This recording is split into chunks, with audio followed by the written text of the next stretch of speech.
Hello, welcome to the lecture of People as a Resources. So, today we are going to discuss People as Resources. In an effort, the chapter People as a Resource is an effort to explain population as an asset for an economy. అంటే population అనేది asset liability asset అంటే ఏంటి first of all asset అంటే ఏంటంటే that is nothing but property. So మీ దగ్గర ఏదైనా ఒక ప్రాపర్టీ ఉందనుకోండి, ఏదైనా ఒక ప్రాపర్టీ ఉందనుకోండి. దానివల్ల మీ వాల్యూ ఇంక్రీజ్ అవుతుంది. ఏదైనా ఒక ప్రాపర్టీ ఉంటే దానివల్ల మీ వాల్యూ ఏమవుతది? ఇంక్రీజ్ అవుతుంది. That is called asset. Liability అంటే ఏంటంటే అదొక అప్పు లాంటిది. సో ఆస్తి, అప్పు. Asset is like a property. Liability is like which you need to feed. అంటే ఫర్ ఎగ్జాంపుల్ మీరొక ఫర్ ఎగ్జాంపుల్ మీరొక ఏదైనా ఒక వస్తువుని కొన్నారు. మీరొక బండిని కొన్నారు. ఒక బండి కొన్నారు. ఆ బండి రోజు మీరు దానికి పెట్రోల్ పోయాలి, తిరగాలి, మెయింటైన్ చేయాలి. సో దానికి ఖర్చు పెట్టాలి. డబ్బులు ఖర్చు పెట్టాలి. సో దట్ ఈస్ కైండ్ అంటే మన దగ్గర నుంచి ఇన్‌కమ్ తీసుకొని సస్టైన్ అయ్యేవన్నీ గూడా లయబిలిటీస్ అవుతాయి. మనకి ఇన్‌కమ్‌ని జనరేట్ చేసేవి మనకి అసెట్స్ అవుతాయి. ఓకే. మనకి ఇన్‌కమ్ జనరేట్ చేసేవి మనకి ఏమవుతాయి? అసెట్స్ అవుతాయి. మన నుంచి ఇన్‌కమ్ తీసుకొని అవి మెయింటైన్ అయ్యేవి దోస్ ఆర్ కాల్డ్ లయబిలిటీస్. అయితే population becomes human capital when there is investment made in the form of education. అంటే ఇప్పుడు ఏదైనా ఒక దేశంలో పాపులేషన్ అనేది ఉంటది గదా! ప్రతి కంట్రీలో గూడా పాపులేషన్ ఉంటుంది. ఆ పాపులేషన్ అనేది అసెట్ అవ్వాలి అంటే ఆ దేశానికి హ్యూమన్ క్యాపిటల్ అంటే ఏంటి? ఇగ క్యాపిటల్ అంటే అర్థం ఏంటంటే ఇన్వెస్ట్‌మెంట్. అంటే నువ్వు ఒక బిజినెస్ చేయాలంటే నువ్వేం చేయాలి? డబ్బులు ఇన్వెస్ట్ చేయాలి. ఒక బిజినెస్ చేయాలంటే నువ్వేం చేయాలి? డబ్బులు ఇన్వెస్ట్ చేయాలి. అలాగే హ్యూమన్ ఇన్వెస్ట్‌మెంట్ అంటే డబ్బులు ఇన్వెస్ట్ చేసి ఇండస్ట్రీ పెడతావు. పని చేసేడానికి మనుషులు లేరు. అప్పుడు నీకేంటి ఉపయోగం ఇండస్ట్రీ పెట్టి గూడా? కాబట్టి ఇండస్ట్రీ పెడితే సరిపోదు. దానికి సరిపడా హ్యూమన్ మ్యాన్ పవర్ ఉండాలి. పనిచేసే మనుషులుండాలి. పనిచేసే మనుషులుంటే సరిపోదు. వాళ్ళకి తెలివితేటలుండాలి. అంటే పని చేసే నాలెడ్జ్ ఉండాలి. వాళ్ళకి నాలెడ్జ్ రావాలి. So, that is called human capital. Human capital అంటే so, the humans which can work for the country when there is an investment made in the form of education. ఎప్పుడు వాడికి వాడు హ్యూమన్ క్యాపిటల్ అవుతాడు? ఎప్పుడు వాడు human capital అవుతాడు? ఎప్పుడైతే మనం వాళ్ళకి ఎడ్యుకేషన్ ఇవ్వాలి. అంటే చదువు చెప్పించాలి. అలాగే ట్రైనింగ్ ఇవ్వాలి. అండ్ ఆల్సో వాళ్ళు హెల్తీగా ఉండాలి. హెల్తీగా లేకుండా నువ్వు ఎంత తెలివైనోడివైనా నీకు హెల్త్ బాలేకపోతే నువ్వేం పని చేస్తావు? కాబట్టి పని చేయాలంటే ముందు నీకు నాలెడ్జ్ ఉండాలి. తర్వాత ప్రాక్టికల్ అండర్‌స్టాండింగ్ అంటే ల్యాబ్‌లో మీరు ప్రాక్టికల్స్ చేస్తారు. ఎందుకు చేస్తారు? ట్రైనింగ్ కోసం. అంటే అది రియాలిటీలో ఎలా జరుగుతుందో తెలుసుకోవడం కోసం ప్రాక్టికల్ ట్రైనింగ్ ఉండాలి.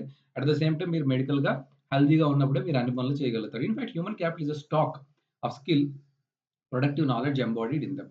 సో, ఇదేంటి హ్యూమన్ క్యాపిటల్ అనేది ఏంటంటే, ఒక మనిషిలో ఒక మనిషి ఎంబాడీడ్ అంటే ఏంటి?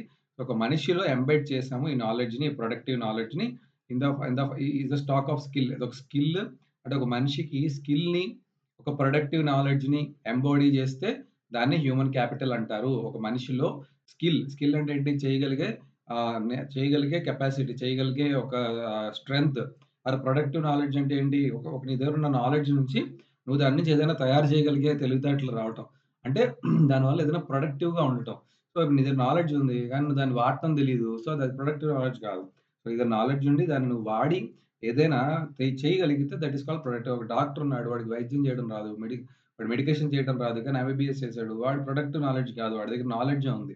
ప్రొడక్టివ్ నాలెడ్జ్ కాదు. అదే నాలెడ్జ్‌ని వాడు ట్రీట్మెంట్ చేస్తే that will be a productive knowledge. So, ఆ రకంగా ప్రొడక్టివ్ నాలెడ్జ్ ఉంటేనే నువ్వు ఉపయోగపడతావు. సో, మనిషి అనేవాడు ప్రొడక్టివ్ నాలెడ్జ్‌ని, స్కిల్‌ని ఎంబాడీ చేసుకున్న వాడినే హ్యూమన్ క్యాపిటల్ అంటారు. People as resource we referring to a country's working people in terms of their existing productive skills. అంటే ఇప్పుడు మన ఇంట్లో పేరెంట్స్ ఉంటారు. వాళ్ళు పని చేస్తుంటారు. లేకపోతే కంపెనీస్‌లో వర్కర్స్ పని చేస్తుంటారు. వీళ్ళందరూ గూడా resources of the country. So, వాళ్ళందరూ గూడా ఏదో ఒక ప్రొడక్టివ్ స్కిల్ వాళ్ళలో ఉంటుంది. ఏదో ఒక ఎబిలిటీస్ వాళ్ళలో ఉంటాయి. ఆ ఎబిలిటీస్‌ని ఎగ్జిస్టింగ్ ప్రొడక్టివ్ స్కిల్స్‌ని వాడి వాళ్ళు రిసోర్స్ కింద తయారవుతారు. Looking at the population on the productive aspect emphasis his ability to contribute to the great.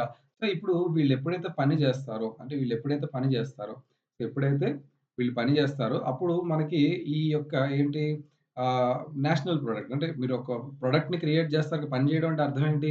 ఒక ప్రొడక్ట్‌ని క్రియేట్ చేయటం. సో, ప్రొడక్ట్‌ని ఎప్పుడైతే మనం క్రియేట్ జేస్తామో, so, that will contribute to the country. అంటే ఒక ప్రొడక్ట్‌ని నువ్వు క్రియేట్ చేసేటప్పుడు, ఒక ప్రొడక్ట్‌ని నువ్వు క్రియేట్ చేసేటప్పుడు నువ్వు కొంత ఇన్‌కమ్‌ని జనరేట్ జేస్తావు గదా! ఆ ప్రొడక్ట్ నుంచి. కొంత ఇన్‌కమ్‌ని జనరేట్ జేస్తావు గదా! ఆ ప్రొడక్ట్ నుంచి. ఆ income ఎవరికెళ్తుంది?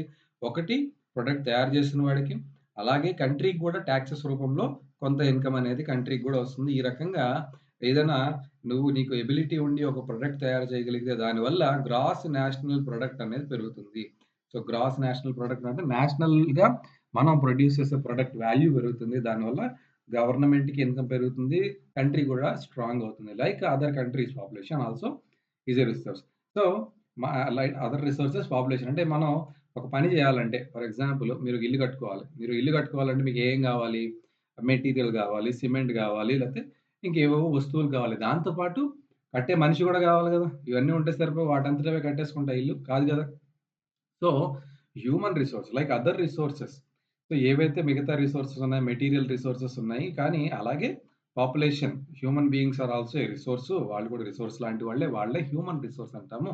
This is the positive side of a large population is often overlooked when we look only at the negative side. So, అయితే ఎప్పుడు పాపులేషన్ పెరిగిపోతుందంటే ఏం చూస్తాం మనం? పాపులేషన్ పెరగటం వల్ల ఫుడ్ డిమాండ్ పెరిగిపోతుంది. ల్యాండ్ డిమాండ్ పెరిగిపోతుంది. యాస్ వెల్ యాస్ హెల్తీగా అందరికి అన్నీ దొరకవు. కాంపిటీషన్ పెరిగిపోతుందని నెగెటివ్ సైడ్సే మనం చూస్తున్నాం తప్ప, పాపులేషన్ పెరగటం వల్ల ఉన్నటువంటి ఒక పాజిటివ్ సైడ్ ఏంటంటే, పాపులేషన్‌ని మీరు కరెక్ట్‌గా ట్రైన్ చేసి వాళ్ళలో స్కిల్ గనక ఎన్కార్పొరేట్ చేస్తే, వాళ్ళలో స్కిల్ పెంచితే వాళ్ళు కంట్రీని లీడ్ చేసే, కంట్రీని డ్రైవ్ చేసే ఒక హ్యూమన్ రిసోర్స్ అవుతారు. అదొక positive side of a large population. India large population అవ్వటం వల్ల బోలెడు సైడ్ ఎఫెక్ట్స్ ఉన్నాయి.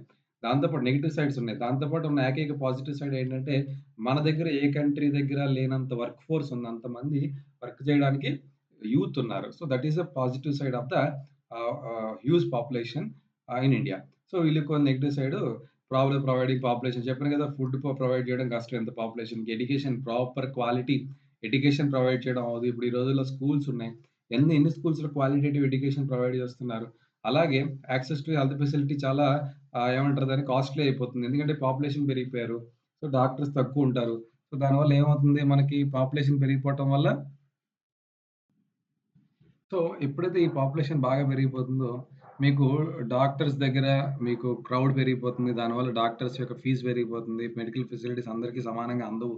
సో, దీనివల్ల మెడికల్ కాస్ట్ కూడా పెరిగిపోతుంది. సో, ఆ రకంగా మనకి కాంపిటీషన్ పెరిగిపోవటం వల్ల సరైన మెడికల్ ఫెసిలిటీస్ అందవు. When the existing human resource is further developed. So, ఇక్కడున్నటువంటి ఎగ్జిస్టింగ్ హ్యూమన్ రిసోర్స్ ఎవరైతే ఉన్నారో వాళ్ళని ఫర్దర్‌గా డెవలప్ చేస్తే, వాళ్ళు ఇంకా అంటే ఇప్పుడు ఉన్న డాక్టర్లే కాకుండా ఇంకా ఎక్కువ మందిని మనం డాక్టర్లు చేయగలిగితే, ఉన్న ఇంజినీర్స్ కాకుండా ఎక్కువ మంది ఇంజినీర్స్ చేయగలిగితే, అలాగే వేరియస్ ప్రొఫెషన్స్‌లో వాళ్ళని ఇంక్రీజ్ చేయగలిగితే దానివల్ల ఏమవుతుంది? హ్యూమన్ రిసోర్సెస్ పెరగటం వల్ల ఇంత పాపులేషన్‌కి కావాల్సినటువంటి కంప్లీట్ మెడికల్ హెల్త్ కేర్ గావచ్చు, ఇయన్నీ దొరుకుతాయి. యాస్ వెల్ యాస్ కంట్రీకి ఇన్‌కమ్ జనరేట్ అవుతుంది. Thoughts the productive power. So, కంట్రీలో ప్రొడక్ట్‌ని మ్యానుఫ్యాక్చర్ చేసే పవర్ అనేది ఇంక్రీజ్ అవుతుంది. So, that is called physical capital formation. Of the country just like physical capital formation. So, ఈ రకంగా ఆల్రెడీ ఫిజికల్ క్యాపిటల్ అంటే ఏంటి? ఫిజికల్ క్యాపిటల్ అంటే మీకు ఇందాక చెప్పాను కదా! ఫిజికల్‌గా అంటే మెటీరియల్ ఉంది నీ దగ్గర. మెటీరియల్ ఉంది. కానీ చేసేవాడు గావాలి. సో, ఈ ప్రొడక్టివ్ పవర్ రావాలి అంటే హ్యూమన్ రిసోర్స్ అనేది ఫిజికల్ క్యాపిటల్ ఫార్మేషన్ కంటే we call it as human capital formation. So, human క్యాపిటల్‌ను ఫార్మ్ చేసుకోకుండా ఫిజికల్ క్యాపిటల్ నీ దగ్గర ఎంతున్నా గూడా నీ దగ్గర పెద్ద పెద్ద బిల్డింగ్‌లుండి, పెద్ద పెద్ద కంపెనీ, పెద్ద పెద్ద ఇన్‌స్ట్రుమెంట్స్ ఉన్నా గూడా అది వాడు దాన్ని దాన్ని ఎగ్జిక్యూట్ చేసేవాడు, దాన్ని యూజ్ చేసే టెక్నాలజీ తెలిసినవాడు లేకపోతే అంత ఫిజికల్ క్యాపిటల్ ఫార్మేషన్‌కి యూజ్ లేదు గదా! కాబట్టి human capital formation is equally important. So, human capital ఫార్మేషన్‌లో ఇన్వెస్ట్‌మెంట్ చేయడం అనేది చాలా అవసరం. ఏదైనా ఒక కంట్రీ గ్రో అవ్వాలి అంటే, సో, దానికి హ్యూమన్ క్యాపిటల్ మీద ఇన్వెస్ట్ చేయడం అనేది చాలా అవసరము. అయితే ఇక్కడ ఎలాగ ఇన్వెస్ట్ చేస్తాం హ్యూమన్ క్యాపిటల్ మీద అంటే ఎడ్యుకేషన్. సో, మనకి ఎడ్యుకేషన్ ఉండాలి. ప్రాక్టికల్ ట్రైనింగ్ ఉండాలి. మెడికల్ కేర్ అంటే మన న్యూట్రిషియస్ ఫుడ్ అందాలి పిల్లలకి. ఓకే. ఇవన్నీ గూడా it yields a return just like investment physical capital మీరు ఇన్వెస్ట్ చేశారు. ఏదైనా ఒక ల్యాండ్ కొన్నారు. ఆ ల్యాండ్ కొని అలా పక్కన పెట్టేసారు. రోజు రోజుకి దాని రేట్ పెరుగుతూ ఉంటుంది. ఏదో రోజు దాని వాల్యూ అనేది ఇంక్రీజ్ అవుతుంది. అలాగే so, education, training, medical care ఇవ్వటం ద్వారా హ్యూమన్ క్యాపిటల్ కూడా ఒకరోజు డెవలప్ అయ్యి అది మనకి రిటర్న్ ఇవ్వడం స్టార్ట్ చేస్తుంది. This can be seen directly in the form of higher incomes earned because of higher productivity. అయితే వీళ్ళకి ఎప్పుడైతే ఈ ట్రైనింగ్ ఇస్తామో వాళ్ళు పెద్దయిన తర్వాత హైయర్ ప్రొడక్టివిటీ వాళ్ళు మంచిగా ప్రొడక్టివ్‌గా తయారవుతారు. దానివల్ల మంచి జీతాలు, మంచి సాలరీస్ వాళ్ళు ఎర్న్ చేస్తారు. Okay. Better trained person, more educated, better trained as well as higher productive healthier people. ఎప్పుడైతే నీ దగ్గర ఇన్‌కమ్ ఉంటుందో ఆబ్వియస్‌గా నువ్వు మంచి ఫుడ్ తీసుకుంటావు, మంచి మెడికల్ కేర్ తీసుకుంటావు. సో, నువ్వు ఒక హెల్తియర్ పర్సన్ కింద తయారవుతావు. సో, దీన్ని బట్టి అర్థమైందేంటి? హ్యూమన్ రిసోర్సెస్ డెవలప్ చేయటం ద్వారా కంట్రీ గ్రో అవుతుంది. అలాగే కంట్రీలో ఉన్నటువంటి సిటిజన్స్ కూడా గ్రో అవుతారు. ఓవరాల్‌గా అంతా గూడా చాలా మంచిగా ఉంటుంది. Okay. So, India's green revolution is an example, dramatic example of how input of a great knowledge. ఇప్పుడు గ్రీన్ రెవల్యూషన్ అంటే ఏంటంటే, ఒకప్పుడు ఏమయ్యేదంటే, మనకి ఫుడ్ రిసోర్సెస్ తగ్గుతా ఫుడ్ రిసోర్స్ అంటే హ్యూమన్ పెరిగిపోతున్నారు. అంటే మనుషులు బాగా పెరిగిపోతున్నారు గానీ, ఫుడ్ ప్రొడక్షన్ పెరగట్ల. ఫుడ్ ప్రొడక్షన్ పెరగట్లేదు. దానివల్ల ఏమయ్యేదంటే, చాలా మందికి ఫుడ్ దొరికేది కాదు. చాలా మందికి ఏమయ్యేది? ఫుడ్ దొరికేది కాదు. సో, అప్పుడేమైంది? ఫుడ్ తక్కువ, మనుషులు ఎక్కువైపోవడం, ఫుడ్ వాల్యూ చాలా పెరిగిపోయింది. ఆ టైంలో ఒక ఎంఎస్ స్వామినాథన్ అనే వ్యక్తి, ఒక సైంటిస్టు ఆయన యొక్క ప్రొడక్టివ్ నాలెడ్జ్ వల్ల, ఆయన నాలెడ్జ్ వల్ల ఆయన హైబ్రిడైజేషన్ అనే టెక్నిక్ ఫైండ్ చేసి, సో, ఫుడ్ ప్రొడక్షన్‌ని ఇంక్రీజ్ చేశాడు. అంటే ఇక్కడ ఆలోచించండి. ఆ టెక్నాలజీ ఆయన ఎవరైతే కనుక్కున్నారో ఈ హైబ్రిడైజేషన్ అనే కాన్సెప్ట్ ఆయనకి గనక నాలెడ్జ్ లేకపోతే, ఈ రోజుకి మనం ఫుడ్ షార్టేజ్‌తో బాధపడేవాళ్ళం గదా! సో, ఒక వ్యక్తి ఆయన యొక్క స్కిల్‌ని ఎన్హాన్స్ చేసుకోవటం వల్ల, ఒక వ్యక్తి ఆయన యొక్క స్కిల్‌ని ఎన్హాన్స్ చేసుకోవడం వల్ల టోటల్ కంట్రీని ఈ ఫుడ్ షార్టేజ్ నుంచి బయటపడేశారు. సో, ఈ రకంగా అంటే నాలెడ్జ్ అనేది ఇంతలా చేంజ్ తీసుకురాగలదు.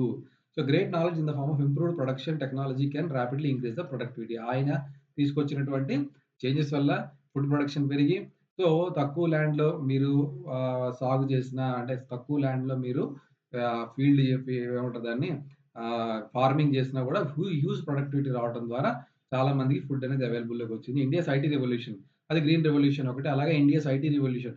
సో, ఐటీలో India is a huge exports చేస్తుంది ఇండియా. సో, ఎందుకు చేయగలుగుతుందంటే మన దగ్గర హ్యూమన్ క్యాపిటల్ ఎక్కువుంది. సో, మనుషులు ఎక్కువున్నారు. ఐటీ నాలెడ్జ్ బాగా ఉంది అందరికి. సో, దానివల్ల వాళ్ళు మంచి పొజిషన్‌లో ఉంటున్నారు. ఓకే. దానివల్ల వాళ్ళు కంట్రీని కాంట్రిబ్యూట్ చేస్తున్నారు. యాస్ వెల్ యాస్ వాళ్ళు సెల్ఫ్‌గా కూడా వాళ్ళు గ్రో అవుతున్నారు. ఈ రకంగా ఎప్పుడైతే మన స్కిల్‌ని మనం పెంచుకుంటామో, మనం కంట్రీని గ్రో చేయొచ్చు. యాస్ వెల్ యాస్ మనం కూడా గ్రో అవ్వచ్చు. So, what is the human resource? Human resource అంటే ఏంటి? Is it labour? No. Human రిసోర్స్‌ని లేబర్‌తో మనం పోల్చలేం. Labour is unskilled. లేబర్ అనేవాడు గాడిద చాకిరీ అంటారు దాన్ని. ఆ గాడిదకి ఏం తెలీదు అదేం చేస్తుందో. That is unskilled work. Labour is a unskilled work. We cannot compare the human resource as a labour. It is more than that. What is human capital? Is it like a rupee, paisa, or dollar? No. These are all physical matters. This is more than that. It is more than that. So, what is that? We will learn in this chapter. Okay. So, let us go to the next topic, next page. Now, here, population need not. Okay, let us discuss. Not only do the more educated people and the healthier people gain through higher incomes, society, and also gains in other indirect. So only వాళ్ళే grow అవ్వరు already ఇప్పుడు చెప్పాను కదా. So మీరు ప్రొడక్టివ్‌గా తయారైతే మీకు మాత్రం ఉపయోగం కాదు. మీతో పాటు సొసైటీకి ఉపయోగపడుతుంది. కంట్రీకి కూడా ఉపయోగపడుతుంది indirect ways. The more educated or healthier population spreads to those also who themselves were not indirectly educated or given health care. So, ఇక్కడ ఇది అంటే because the society also gains in other indirect ways because the advantages of more educated or healthier population spreads to those also who themselves were not directly educated and give health care. అంటే for example నీ దగ్గర income ఉంది. నీ దగ్గర income ఉన్నప్పుడు నువ్వేం చేస్తావు? దాన్ని ఖర్చు పెడతావు. దాన్ని ఎలా ఖర్చు పెడతావు? సో, నీ దగ్గర లేతే ఒక ప మెయిడ్ ఉండొచ్చు. లేతే నీకు కార్ డ్రైవర్ ఉండొచ్చు. ఓకే. లేతే నీకు ఏదైనా చేసి నువ్వు ఖర్చు పెట్టుకుంటావు డబ్బులు. సో, దీనివల్ల ఏమవుతుందంటే ఎవరైతే లేబర్ ఉంటారో అంటే లైక్ ఎవరైతే ఈ హ్యూమన్ రిసోర్సెస్ కాదో నీ దగ్గర మనీ ఉన్నప్పుడు అట్‌లీస్ట్ నువ్వు వాళ్ళని డెవలప్ చేయటానికి సో, నీ ఇన్కమ్ అనేది నీ దగ్గర దాచేసుకో కదా! నువ్వు ఖర్చు పెడతావు. నువ్వు డ్రైవర్‌ని మెయింటైన్ చేస్తావు. లేదంటే ఒక క్లీనర్‌ని మెయింటైన్ చేస్తావు. లేతే ఇంకా ఒక గార్డెన్ మేకర్‌ని మెయింటైన్ చేస్తావు. సో, ఈ రకంగా నువ్వు అన్‌స్కిల్డ్ పీపుల్‌ని, లేబర్‌ని గూడా నువ్వు ప్రమోట్ చేసినట్టు నువ్వు అంటే ఇన్ అన్‌డైరెక్ట్ వే నిన్ను డెవలప్ చేసుకోవడమే కాదు, నీ చుట్టుపక్కల ఉన్నటువంటి అన్‌స్కిల్డ్ పీపుల్ గూడా కొంతవరకు నీ మీద ఆధారపడి బతుకుతారు. వాళ్ళు కూడా డెవలప్ అవుతారు. Okay. So, in fact human capital is in one way superior to other resources like land and physical capital. Human capital అనేది హెడ్ ఉంటుంది. ఎందుకంటే ఫిజికల్ క్యాపిటల్ అనేది అది ఏమి మార్చుకోలేదు. దాన్నదేం మార్చుకోలేదు. Human resource can make use of the land and capital. అంటే క్యాపిటల్ నీ దగ్గర ఒక రూ. 10 ఉంది. సో, ఈరోజు అది రూ. 10 రేపు అది రూ. 10 ఆ 10 20ని 20 కింద 10 మార్చుకోలేదు గదా! ఆ రూ. 10 నోటు నేను 10 కదా! నేను కష్టపడతాను. నేను రేపు 20 కింద కన్వర్ట్ అయిపోతాననేది రూ. 10 నోట్ 20 కింద కన్వర్ట్ అవుతుందా? అవ్వదు. ఓకే. నీ దగ్గర ల్యాండ్ ఉంది. So, land okay. నేను నీ క్యాపిటల్ కాబట్టి నేనేం చేస్తానంటే ఇవాళ నువ్వు నాది 1 ఏకర్ కొన్నావు కదా! నేను రేపు ఒక 10 ఇయర్స్ 2 ఏకర్స్ అయిపోతానంటుందా? అది పెరగదు. సో, 1 ఏకర్ 1 ఏకర్ గానే ఉంటుంది. రూ. 10 గానే ఉంటుంది. కానీ హ్యూమన్ క్యాపిటల్ అలా గాదు. ఇది ఎందుకు సుపీరియర్ అంటే హ్యూమన్ రిసోర్స్ అనేది ఈ ల్యాండ్‌ని, ఈ క్యాపిటల్‌ని వాడి ఫర్ ఎగ్జాంపుల్ ఆ ల్యాండ్‌లో వాడొక హోటల్ పెట్టాడనుకుందాం. నీ దగ్గరున్న డబ్బులతో వాడు ఆ ల్యాండ్‌లో హోటల్ పెట్టాడు. సో, ఇప్పుడు ఏమైంది? క్యాపిటల్ ఇంక్రీజ్ అవుతది కదా! ఆ ల్యాండ్‌ని వాడి, క్యాపిటల్‌ని వాడి వాడేం చేస్తున్నాడు? He is increasing the value of the land as well as increasing its capital. So, land and capital cannot become useful on its own. So, human resource లేకుండా అంటే నువ్వు ఒక పెద్ద కంపెనీ పెట్టేసినా, ఆ కంపెనీలో మనిషి లేకపోతే పని చేయడానికి నీకు ఇన్‌కమ్ అనేది ఇంక్రీజ్ అవ్వదు. సో, ల్యాండ్ క్యాపిటల్ అనేది అవలా ఉంటాయి. అవి పెరగవు. అంటిల్ అన్‌లెస్ హ్యూమన్ రిసోర్స్ అనేది దానికి యాడ్ ఆన్ అయితే తప్ప అది పెరగదు.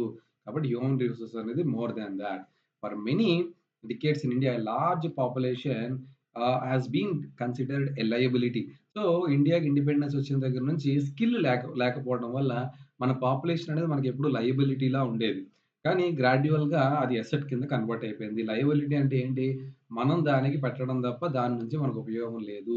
సిటిజన్స్ ఆఫ్ ఇండియా ఒకప్పుడు స్కిల్స్ లేకపోవటం వల్ల గ్లోబల్‌గా పనిచేసే స్కిల్స్ లేకపోవటం వల్ల వాళ్ళేమయ్యారు కంట్రీకి ఒక లయబిలిటీలా ఉండేవారు. గానీ later on they are now contributing to the country. They have become the asset now. So, population need not be burden for the economy. Population అనేవాళ్ళు ఇప్పుడు ఫర్ ఎగ్జాంపుల్ మనం సోషల్ వెల్‌ఫేర్ స్కీమ్స్ రన్ జేయాలి. ఎవరి మీద run జేయాలి? Poor people run జేయాలి. So, poor people పెరిగిపోయే కొద్దీ సోషల్ వెల్‌ఫేర్ స్కీమ్ యొక్క బర్డెన్ పెరిగిపోతుంది. గవర్నమెంట్ అనేది ఏం చేస్తుంది ఇంకా పని చేయలేదు. ఎందుకంటే దాని యొక్క బడ్జెట్‌లో మేజర్ పోర్షన్ అనేది సోషల్ వెల్‌ఫేర్ స్కీమ్స్‌లో ఇవ్వాల్సొస్తుంది. ఎందుకంటే పూర్ పీపుల్ ఎక్కువున్నారు కాబట్టి. మరి కంట్రీ ఎట్లా ముందుకెళ్తుంది? కాబట్టి ఎప్పుడైతే నువ్వు ఎకానమీకి బర్డెన్ కాకుండా ఉంటేనే కంట్రీ అనేది గ్రో అవుతుంది. It can be turned into a productive asset by investing in human capital. అంటే సో, ఎప్పుడైనా గూడా హ్యూమన్ క్యాపిటల్ మీద మనం ఇన్వెస్ట్ చేయటం ద్వారా అంటే ఏంటి? ఇన్వెస్ట్‌మెంట్ అంటే ఏంటి? వాళ్ళకి మంచి ఎడ్యుకేషన్ ఇప్పించడం, మంచి హెల్త్ ఇప్పించడం ద్వారా, అలాగే ట్రైనింగ్, ఇండస్ట్రియల్ ట్రైనింగ్, అలాగే అగ్రికల్చరల్ వర్కర్స్ అయితే వాళ్ళకి మోడర్న్ టెక్నాలజీ ఫర్ ఎగ్జాంపుల్ ఈరోజు రేపు కొన్ని కొన్ని చోట్ల డ్రోన్ యూజ్ చేసి ఈ పెస్టిసైజర్స్ గాని, ఈ ఫెర్టిలైజర్స్ గాని, పెస్టిసైడ్స్ గాని చల్లుతూ ఉంటారు. అది incorporating latest technology into the agricultural workers. ఆ రకంగా అగ్రికల్చర్ వర్కర్స్ యొక్క స్కిల్ గూడా ఇంక్రీజ్ చేయాలి. ఈ రకంగా ప్రతి ఒక్కళ్ళ స్కిల్ ఇంక్రీజ్ చేయటం ద్వారా మనం ఏం చేయొచ్చు? కంట్రీకి బాగా కాంట్రిబ్యూట్ చేయొచ్చు. మనం ఒక అసెట్ కింద తయారవ్వచ్చు కంట్రీకి. మనం ఒక బర్డెన్ కింద ఉండకూడదు కంట్రీకి. The two following case illustrate how people can try to become more productive. ఇప్పుడు 2 ఎగ్జాంపుల్స్ ఉన్నాయి. ఇద్దరు పిల్లల యొక్క ఎగ్జాంపుల్స్ ఉన్నాయి. సో, ఆ ఎగ్జాంపుల్స్ ద్వారా ఒక ప్రొడక్టివ్ రిసోర్స్ కింద మనం ఎలా కన్వర్ట్ అవ్వచ్చనేది మనందరికి అర్థమవుతుంది. Let us read the story. Story of Sakal. So, there was 2 friends Vilas and Sakal living in the same village. Semapur. Semapur అనే విలేజ్‌లో సకల్, విలాస్ అనే ఇద్దరు ఫ్రెండ్స్ ఉండేవారు. Sakal was 12 year old boy. His mother Sheela looked after domestic chores. అంటే ఈవిడ ఇంట్లో పనులు చేసుకుంటూ ఒక హౌస్ వైఫ్‌లా ఉండేది షీలా అనే ఆవిడ. His father Buta Chaudhary worked as agriculture. ఈయన అగ్రికల్చర్ చేస్తూ ఉంటారు ఫార్మర్ లాగా. Sakal helped his mother in domestic chores. అంటే ఈయన ఇంట్లో అమ్మకి హెల్ప్ చేస్తూ ఉంటాడు. He also looked after his younger brother. So, వాళ్ళకన్నా చిన్న బ్రదర్, సిస్టర్ ఉంటారు. వాళ్ళిద్దరిని కూడా చూసుకుంటూ ఉంటారు. His uncle Shyam had passed the matriculation. ఆయన అంకుల్ ఎవరైతే ఉన్నారో ఆయన మెట్రికులేషన్ పాస్ అయ్యారు. But was sitting ideal in the house. ఆయన he is not a productive knowledge. ఇక్కడ ఈయన నాలెడ్జ్ ఉంది. మెట్రికులేషన్ పాస్ అయ్యాడు. కానీ ఆయన ఏం చేస్తున్నాడు? సో, ఆయన ఇంట్లో కూర్చున్నాడు. As he has no job. Job లేదు. Okay. Buta and Sheela were eager to teach Sakal. So, ఈ భూత, షీల అనేవాళ్ళు సకల్‌కి టీచ్ చేయడానికి చాలా ఇంట్రెస్ట్ చూపిస్తూ ఉండేవారు. They forced him to join the village school. So, అయితే వీడు చదువుకోవాలని చెప్పి ఈ భూత, షీల ఇద్దరు గూడా చాలా ఈగర్‌గా వెయిట్ చేస్తున్నారు. ఈడిని ఎలాగైనా సరే స్కూల్‌కి పంపించాలని చెప్పి మొత్తం మీద బలవంతం చేసి సో, విలేజ్ స్కూల్‌లో జాయిన్ చేశారు. So, he started studying completed higher secondary. So, చదవడం మొదలుపెట్టాడు. హైర్ సెకండరీ అయిపోయింది. Okay. His father persuaded him to continue studies. So, వాళ్ళ నాన్నగారు ఏం చెప్పారు? "నాన్న నువ్వు ఇంకా చదువుకో బాగా" అని చెప్పి చదవమంటే హి రైజ్డ్ ఎ లోన్. సో, ఆయన పాపం డబ్బులు లేకుండా ఎలా లేవు చదివించడానికి. అప్పుడు ఏం చేసాడు ఆయన ఒక లోన్ తీసుకొని ఎడ్యుకేషన్ లోన్ తీసుకొని ఆయన వొకేషనల్ కోర్స్ ఇన్ కంప్యూటర్స్ చేయించారు. మొత్తం మీద ఆయనతో చదివిపించాడు. ఇంకాస్త హైయర్ స్టడీస్ చదివిపించాడు. So, Sakal was meritorious and interested in studies. అదే టైంలో ఈయన ఇన్వెస్ట్‌మెంటే గాదు. ఈయన గూడా కష్టపడాలి. సకల్ ఏం జేశాడు? కష్టపడి ఆయన చదివిన వరకు ఆయన చాలా మెరిటోరియస్‌గా చదివాడు. From the beginning with great vigour and enthusiasm. చాలా ఇంట్రెస్ట్‌గా చదివాడు. హి కంప్లీటెడ్ హిస్ కోర్స్. ఆయన కోర్స్ కంప్లీట్ జేశాడు. ఆఫ్టర్ సమ్ టైమ్ కొన్ని రోజుల తర్వాత ఆయన ఒక ప్రైవేట్ ఫర్మ్‌లో ఒక కంపెనీలో జాబ్ వచ్చింది. He even designed a new kind of software. ఆయనకున్న తెలివితేటలతో ఒక సాఫ్ట్‌వేర్ తయారు చేశాడు. ఆ సాఫ్ట్‌వేర్ అనేది కంపెనీ యొక్క సేల్స్ పెంచడం ద్వారా ఆయనకి ప్రమోషన్ వచ్చింది. ప్రమోషన్ ద్వారా ఆయనకి ఇంకాస్త సాలరీ పెరిగింది. ఆయన బాగా సంపాదించుకోవడం మొదలుపెట్టాడు. ఇది సకల్ యొక్క కథ. ఓకే. సకల్ యొక్క కథ. అయితే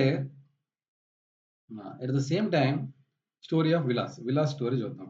so, Vilas 11 year old boy. ఈయన పాపం 11 year old boy reside in the same village. Sakal ఎక్కడైతే ఉంటున్నాడో అదే విలేజ్‌లో ఉన్నాడు. Vilas father Mahesh was a fisherman. ఆయన ఫిషెస్ పడుతూ ఉంటాడు. ఆయన father and he has 2 years old. ఆయన టు ఈ బాబు 2 ఏళ్ళు ఉన్నప్పుడే ఆళ్ళ నాన్నగారు చనిపోయారు.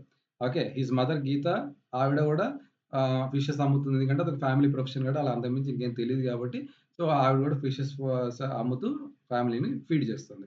ఆవిడ ఒక ల్యాండ్ ఓనర్ దగ్గర పాండ్ దగ్గర నుంచి ఫిషెస్‌ని తీసుకొచ్చి మండీలో అమ్మేది. మండీ అంటే ఒక మార్కెట్ లాంటిది. ఆ మార్కెట్‌లో అమ్మేది. సో, ఆవిడ రోజుకి రూ. 150 మాత్రమే ఎర్న్ చేసేది by selling fish. Vilas became a patient. ఆయనకి హెల్త్ కేర్ బాలేక ఆర్థరైటిస్ జబ్బొచ్చింది. ఆయన పేషెంట్‌గా తయారయ్యాడు. His mother could not afford to take him to doctor. ఆవిడ వచ్చే రూ. 150లో పిల్లలకి తిండే పెడుతుందా, వీడిని హాస్పిటల్‌కి పట్టుకెళ్తుంది కాబట్టి వీడికి మెడికల్ కేర్ అందలేదు. సో, మెడికల్ కేర్ అందకపోవడం వల్ల వాడు ఇంకా వీక్ అయిపోయాడు. He could not go to school either. వాడు స్కూల్‌కి కూడా వెళ్ళలేకపోయాడు. He is not interested in studies. వాడికి స్టడీస్ మీద ఇంట్రెస్ట్ కూడా పోయిందన్నమాట. And looked after younger brother. So, వాడి తమ్ముడిని చూసుకుంటూ ఇంట్లో కూర్చున్నాడు. After some time his mother fell sick. కొన్ని రోజుల తర్వాత వాళ్ళ అమ్మ కూడా ఒంట్లో బాలేక ఆవిడని చూసుకోవడానికి ఎవరు లేక there was no one in the family to support. వాళ్ళకి సపోర్ట్ చేయడానికి ఫ్యామిలీలో ఎవరు లేక Vilas was forced to sell the fish. Vilas ఏం చేశాడు ఫ్యామిలీని చూసుకోవడానికి వాడు కూడా ఫిషెస్ నమ్ముకొని ఫ్యామిలీని చూసుకున్నాడు. ఈ like his mother earned only ఎ మీగర్ ఇన్‌కమ్. సో, వాళ్ళ అమ్మలాగే వీడు కూడా ఒక మీగర్ ఇన్‌కమ్ అంటే ఏంటి? చాలా తక్కువ ఇన్‌కమ్‌ని సంపాదిస్తూ బతికేస్తున్నాడు. ఇక్కడ సకల్ ఏం చేశాడు? నాలెడ్జ్‌ని గెయిన్ చేసుకున్నాడు. వాడి ఇన్‌కమ్‌ని పెంచుకున్నాడు. ప్రమోషన్ వచ్చింది. ఇంకా ఇన్‌కమ్ పెరిగింది. వాడి ఫ్యామిలీ స్టాండర్డ్స్ పెరిగాయి. Whereas on the other hand Vilas పాపం ఏమయ్యాడు? వాళ్ళ వాడికి ఫ్యామిలీ సపోర్ట్ లేకపోవడం వల్ల, వాడికి స్టడీస్ మీద ఇంట్రెస్ట్ లేకపోవడం వల్ల, వాడి పేరెంట్స్ ఎట్లయితే మీగర్ ఇన్‌కమ్‌తో బతికారో, వీడు అదే మీగర్ ఇన్‌కమ్‌తో బతుకుతున్నారు. ఇద్దరు ఒకే ఫ్రెండ్స్ అయినా గూడా, ఇద్దరు ఎండ్ అయిన లొకేషన్స్ ఒకేలా లేవు. ఒకడేమో చాలా బాగా సెటిల్ అయ్యాడు. ఇంకోడేమో చాలా వీక్‌గా సెటిల్ అయ్యాడు. So, do you notice the difference in the 2 friends? What are those?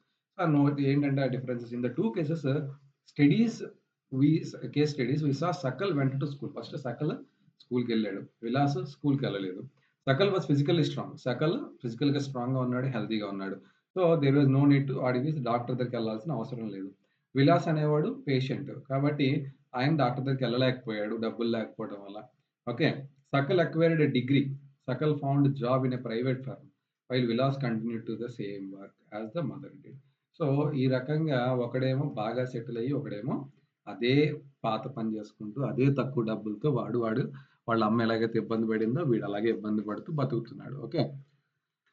So, in the case of Sakal several years of education added the quality of the labour. So, ఇక్కడ వీడు క్వాలిటీ పెంచుకున్నాడు. వాడి యొక్క కష్టానికి ఉన్నటువంటి క్వాలిటీని పెంచుకున్నాడు. This enhanced his total productivity. దానివల్ల వాడి ప్రొడక్టివిటీ ఇంక్రీజ్ అయింది. This total productivity ads to the growth of the income. అంటే దీన్ని బట్టి మనం అధ్యయనం స్కూల్‌కెళ్ళి బాగా చదువుకోవడం ద్వారా వాడి యొక్క క్వాలిటీ నాలెడ్జ్ పెరిగింది. వాడొక క్వాలిటీ స్కిల్డ్ లేబర్ అయ్యాడు. దానివల్ల వాడి టోటల్ ప్రొడక్టివిటీ పెరిగింది. ప్రొడక్టివిటీతో పాటు వాడి ఇన్‌కమ్ పెరిగింది.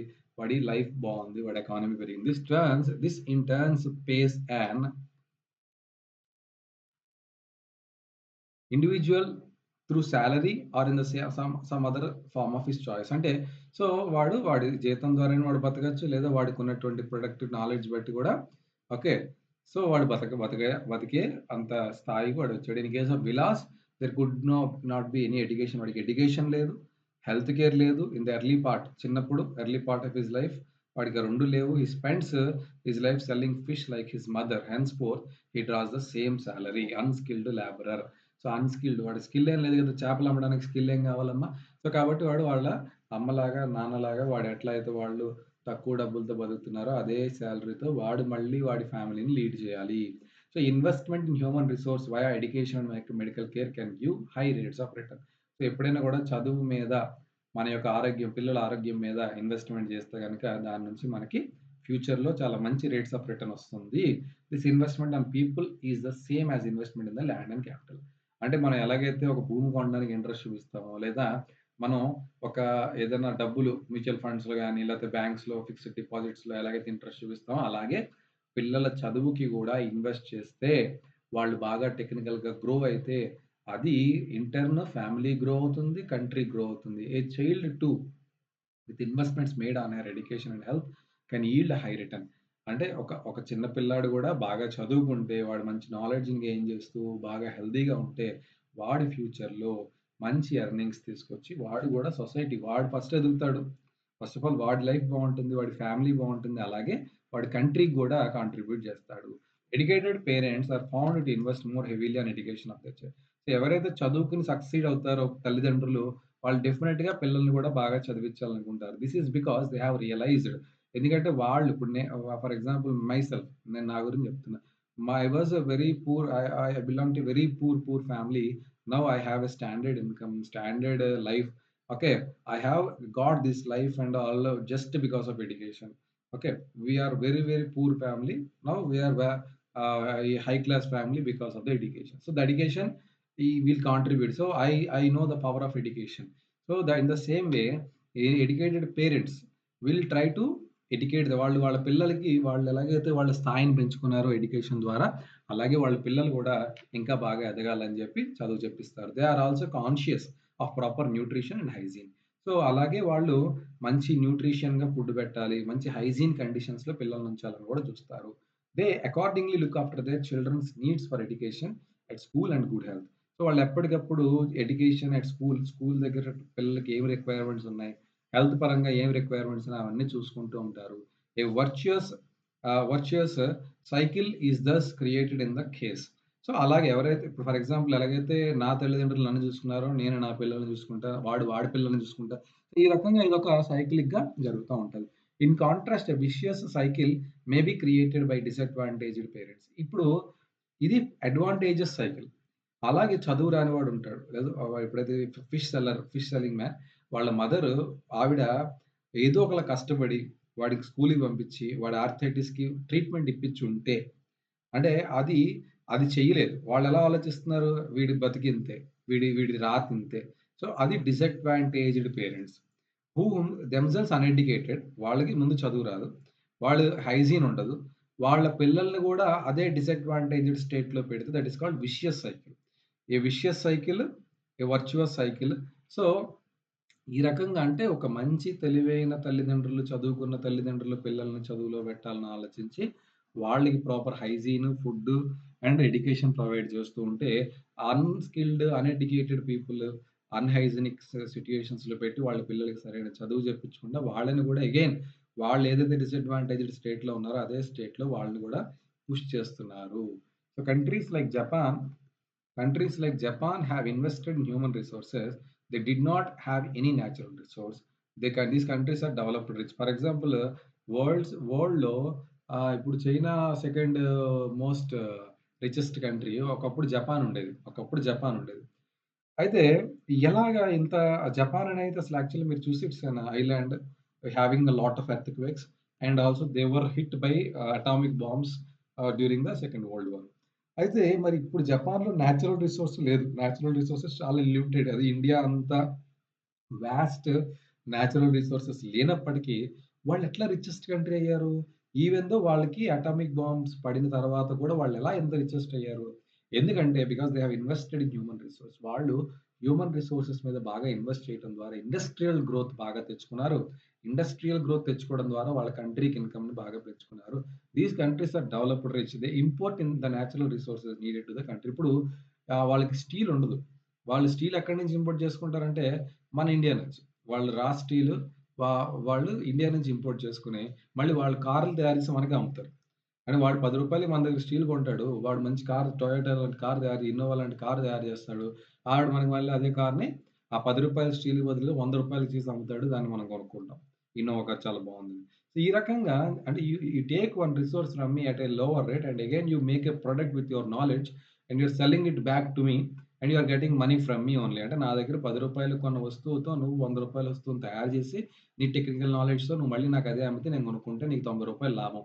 సో, ఈ రకంగా అంటే కంట్రీ అనేది డెవలప్ అవుతది. అంటే ఒక టెక్నికల్ నాలెడ్జ్ ఉన్నటువంటి రిసోర్సెస్, హ్యూమన్ రిసోర్సెస్ ఉండటం వల్ల వాళ్ళ దగ్గర ల్యాండ్ రిసోర్స్ గాని, నేచురల్ రిసోర్స్ గాని లేకపోయినా కూడా వాళ్ళు గ్రో అవుతున్నారు with the help of human resources. They have invested on people especially in the field of education and health. వాళ్ళు ఎక్కువగా దేని మీద ఇన్వెస్ట్ చేశారు? In the field of education and health మీద ఇన్వెస్ట్ చేయడం ద్వారా these people have been efficient use of other resource. అంటే ఎప్పుడైతే హ్యూమన్ రిసోర్సెస్ బాగున్నాయో వాళ్ళు అదర్ రిసోర్సెస్‌ని బాగా వాడతారు. వాడి దాన్ని బాగా efficiency and technological evolved by the people. So, వాడి వాళ్ళు ఇన్‌కమ్‌ని జనరేట్ చేసుకుంటారు వాళ్ళ సొంతానికి యాస్ వెల్ as ద కంట్రీస్‌కి. ఈ రకంగా మనకి human capital, human investment, human resources develop అయితే కంట్రీ కూడా బాగా డెవలప్ అవుతుందని జపాన్ బట్టి మనం చెప్పొచ్చు. And ah yeah! Academic activities by men and women. Men and women చేసేటువంటి అకాడమిక్ యాక్టివిటీస్ ఎలా ఉంటాయి? Like Vilas and Sakal people have been engaged in various activities. So, Vilas అనేవాడు ఒక యాక్టివిటీ చేసాడు. సకల్ అనేవాడు ఒక యాక్టివిటీ చేసాడు. దాని ద్వారా వాళ్ళ లైఫ్స్‌ని మార్చుకున్నారు. We saw that Vilas sold fish, Sakal got job in the farm. The various activities have been classified in 3 main sectors. అలాగే ఇండియాలో జరిగేటటువంటి అంటే ఏదైనా కంట్రీ గాని నాట్ ఓన్లీ ఇండియా జరిగేటువంటి డిఫరెంట్ యాక్టివిటీస్ ఉంటే వాటిని కేటగరైజ్ చేశారు. ఏంటంటే categorisation primary sector, secondary sector and territory sector. So, ఈ రకంగా మనం 3 రకాలుగా క్లాసిఫై చేసి ఇక్కడ చాలా ఇంపార్టెంట్ ఏంటంటే ఇది మళ్ళీ నెక్స్ట్ మీకు 10థ్ క్లాస్‌లో కూడా వస్తుంది. జాగ్రత్తగా వినండి. ప్రైమరీ సెక్టార్ ఏంటంటే that is the basic products. Basic product. అంటే మీకు ఎగ్జాంపుల్ చెప్తాను లాస్ట్‌లో. ప్రైమరీ అంటే ఫస్ట్ చూడండి agriculture. Agriculture, forestry, animal husbandry, fishing, poultry, farming ఇవన్నీ చూడండి ఫస్ట్ డిగ్రీ ప్రొడక్ట్. అంటే ఇంక అగ్రికల్చర్ కన్నా ముందు ఇంకేం ఉండదు. ఫస్ట్ మీరు అగ్రికల్చర్ చేస్తే ఏదో ఒక ప్రొడక్ట్ అనేది మీకు వస్తుంది భూమి నుంచి. ఫారెస్ట్ అంటే ఏంటి? ఫారెస్ట్ నుంచి మీరు వుడ్ ఉంటుంది. అది గూడా డైరెక్ట్ ప్రొడక్ట్. ఇంక దానికన్నా ముందు ఇంకేం ఉండదు. Farming, okay. Mining, quarrying. Quarrying అంటే ఏంటంటే కొండలు తవ్వి మనం మెటల్ తయారు చేస్తాం. లేతే ఏదైనా ఒక వస్తువుని క్వారీ చేయటం. గోల్డ్ గాని, లేదంటే ఇంకేదైనా ఇతరితర మెటల్స్‌ని గాని క్వారీ చేసి తవ్వి, భూమిని తవ్వి వెతకడాన్ని క్వారీయింగ్ అంటారు. మైనింగ్ గూడా అంతే భూమిని తవ్వి ఈ కోల్ మైన్స్ పోతే అట్లాంటి mines. Kolar gold mines, gold mining. ఇలాగా మైనింగ్ అంటే ఏంటి? తవ్వి వెతుక్కోవడం. క్వారీయింగ్ అంటే కొండల్లాంటివి అంటే అబోవ్ ద గ్రౌండ్ లెవెల్ వాటిని తవ్వటం. సో, సెకండరీ సెక్టార్ అనేదేంటంటే manufacturing is included in secondary sector. ఇప్పుడు ఫర్ ఎగ్జాంపుల్ మీకు చిన్న ఎగ్జాంపుల్ చెప్తాను. మీరొక మొక్కజొన్న ఉంది. మొక్కజొన్న. సో, మొక్కజొన్న ఈస్ ఎ ప్రైమరీ ప్రొడక్ట్. మొక్కజొన్న ఈస్ ఎ ప్రైమరీ ప్రొడక్ట్. దాన్ని మీరొక థియేటర్‌లోకెళ్లారు. ఒక థియేటర్‌లోకెళ్ళాక స్వీట్ కార్న్ అని ఒక స్టాల్ ఉంటది. వాడు స్వీట్ కార్న్ ఒక స్టాల్ పెడతారు. అక్కడికెళ్తారు మీరు స్వీట్ కార్న్ కొనుక్కుంటారు. ఆ స్వీట్ కార్న్ అనేది సెకండరీ ప్రొడక్ట్. అంటే ఏంటి? Already the primary product name is మొక్కజొన్న. అండ్ ఫ్రమ్ యూజింగ్ దట్ మొక్కజొన్న he is preparing a sweet corn. Using that he is preparing a sweet corn. That is manufacturing. There he is manufacturing the sweet corn. That is secondary sector. And again, for example, trade, transport, communication. If you want to purchase some sweet corn, okay, but the sweet corn, whatever you like, is not getting generated at your locality. It is located in somewhere. You have to order it by Swiggy. So, మీకు మీరేదైతే తినాలనుకున్నారో ఆ food item అనేది మీకు దగ్గరలో లేదు. ఎక్కడో ఒక హోటల్‌లో తయారు చేస్తున్నాడు. దాని నుంచి మీరు ఆర్డర్ చేసుకోవాలి. ఇప్పుడు హోటల్‌లో తయారవుతుంది సెకండరీ ప్రొడక్ట్. ఎందుకు హోటల్ వాడు ఫుడ్ ఐటెమ్స్ తెచ్చుకుంటాడు. వెజిటబుల్సో లేతే ఇంక ఇతరితర తెచ్చుకొని అవి ప్రైమరీ సెక్టార్ నుంచి వచ్చినవి. హోటల్‌లో జరిగేది మ్యానుఫ్యాక్చరింగ్. కాబట్టి అది సెకండరీ సెక్టార్. అది నీ ఇంటికొస్తేనే నువ్వు తినగలవు. ఆడ ట్రేడ్. ఒకడు స్విగ్గీ అనేవాడు ఏం చేస్తున్నాడు? సో, వాడు అక్కడి నుంచి తెచ్చి నీకిస్తున్నాడు. సో, దాన్ని బట్టి నువ్వు తింటున్నావు. సో, ఇలా ఈ trade, transport, communication, banking, education ఇవన్నీ గూడా అంటే సర్వీస్ సెక్టార్. వీటిని మనం అర్థం చేసుకోవాల్సిన సర్వీస్ సెక్టార్. ఇయన్నీ గూడా అంటే ఇందులో వస్తువు ఏముండదు. వీడేం తయారు చేయలేదు. మ్యానుఫ్యాక్చర్ జరిగింది సెకండరీ సెక్టార్‌లో. కేవలం వీడు చేస్తుందేంటి పోస్ట్‌మ్యాన్ జాబ్. అంటే ఇక్కడ టెరిటరీ సెక్టార్‌లో గుర్తుపెట్టుకోండి. ప్రొడక్ట్ ఏది జనరేట్ అవ్వదు. చూడండి ఏది గూడా ఏదైనా జరిగేదేంటి సర్వీస్ మాత్రమే. ట్రేడ్ అంటే అటు నుంచి ఇటు తీసుకురావడం. ట్రాన్స్‌పోర్ట్ గూడా అంతే. కమ్యూనికేషన్ అంటే ఏంటి ఇక్కడున్నది అక్కడ చేర్చడం. బ్యాంకింగ్ అంటే గూడా అంతే. ఇక్కడ డబ్బులేస్తే అక్కడ తీసుకోవడం. కొత్తగా ఏమి క్రియేషన్ ఉండదు గదా! ఇక్కడ ఉన్న డబ్బులే అక్కడ ఉంటాయి. కాకపోతే జస్ట్ ఇక్కడ ట్రాన్స్‌పోర్టేషన్. ఇన్స్యూరెన్స్ అగైన్ నువ్వు ఒక డబ్బులిచ్చి నువ్వు ఇన్స్యూర్ చేసుకుంటే రేపు ఉదయం ఏమైనా డ్యామేజ్ అయితే వాడు మళ్ళీ నీకు డబ్బులిస్తాడు. అంతే తప్ప ఇంకేమి కొత్తగా ప్రొడక్ట్ జనరేషన్స్ ఏమి ఉండవు. దాన్ని మనం టెరిటరీ సెక్టార్ అంటాము. The activity in this sector result in the production of goods and services. Already I have told you. So, ఈ గూడ్స్ అండ్ సర్వీసెస్ చేయడాన్ని ఈ టెరిటరీ సెక్టార్ అంటాము. So, these activities add value to the national income. ఇవన్నీ గూడా అంటే primary సెక్టార్‌లో, secondary sector, territory సెక్టార్‌లో నువ్వు చేసే పనులన్నిటి వల్ల నేషన్‌కి ఇన్‌కమ్ అనేది జనరేట్ అవుతుంది. దాని నేషన్‌కి ఇన్‌కమ్‌ని పెంచుతాయి. These activities are called economic activities. ఏదైతే ఎకానమీని ఇంక్రీజ్ చేస్తుందో కంట్రీకి దాన్ని మనం ఏమంటాం? Economic activity. దాన్ని మనం ఏమంటాం? Economic activity. అందులో మళ్ళీ economic activities have 2 parts. Market activities and non market activities. Market activities అంటే ఏంటి? Involve remuneration to anyone who performs. అంటే మన మార్కెట్ యాక్టివిటీ అంటే ఏంటంటే మనం డబ్బులిచ్చి పని చేయించుకోవడం. That is called market activity. Activity performed for pay or profit. So, అంటే నువ్వేదైనా డబ్బులు ఇవ్వటం ద్వారా లేదా లాభంలో ఇంత షేర్ నీకిస్తాను నువ్వు ఈ పని చేసి పెడితే. ఆ రకంగా నువ్వు ఒక రెమ్యునరేషన్ ఆఫర్ చేసి పని చేయించుకుంటే those are called market activities. These include production of goods or services. So, ఏదైనా గూడ్‌ని ప్రొడ్యూస్ చేయటం గాని, సర్వీసెస్ నువ్వేదైనా ఒక ఎలక్ట్రీషియన్‌ని పిలిచావు. బాబు ఈ పని చేసి పెట్టు నీకింత డబ్బులిస్తాను. That is a service. Again you are paying money. ఈ రకంగా రెమ్యూనరేషన్‌తో నువ్వు పని చేయించుకుంటే అసలుగా market activity. Non market activity are the production of self consumption. So, మనం ఏదైతే కన్జ్యూమ్ చేయదలుచుకున్నామో, మన self production of the for self consumption. These can be these can B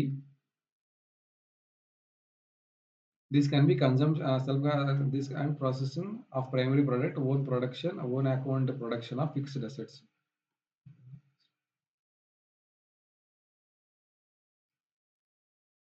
so, self consumption అంటే మన కన్జంప్షన్ కోసం నాన్ మార్కెట్ యాక్టివిటీస్ అంటే ఇందులో నువ్వేం ప్రొడక్ట్ తయారు చేసేది దేనికోసం చేస్తున్నావో మనం వాడుకోవడానికి. These can B